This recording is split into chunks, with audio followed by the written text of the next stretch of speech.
As you can probably tell behind me, it's raining pretty hard right now. At the time that we're recording this, it's been raining all day actually. Anytime we have big rains like this, I'm always reminded of the people of ancient Israel. The reason I'm reminded of them is in Deuteronomy chapter 11, as they're coming into the promised land out of Egyptian captivity, God says some very interesting things to them.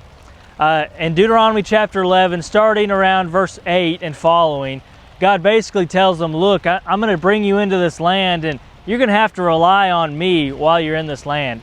Right around verse 11, God tells them, says, hey, this land is not like the land of Egypt.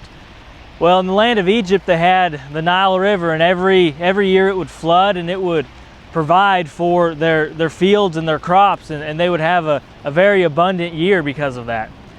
The nation of Israel, the region of Israel, did not have a Nile River like that would flood every year. Instead, they had to rely on the seasonal rains that God would send.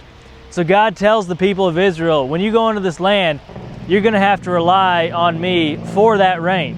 He says, and if you follow me, I'll send that rain. But if you turn away from me, I won't send that rain.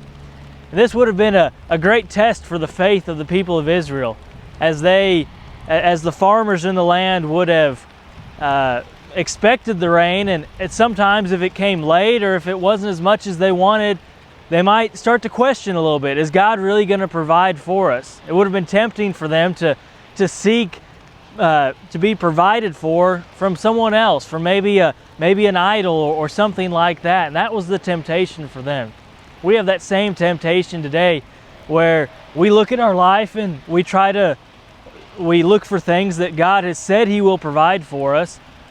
God said He will provide peace. He will provide joy in our lives. God provides salvation for us. Now, they're not always in the ways we expect, not always in the quantities we expect, but God says He will provide. And when we are tempted to look elsewhere for those, we usually encounter problems. When we seek to be provided for through avenues that God did not establish for us, we encounter problems.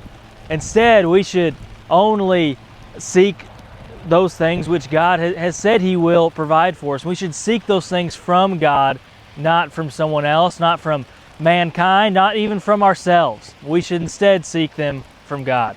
Thank you and have a great week.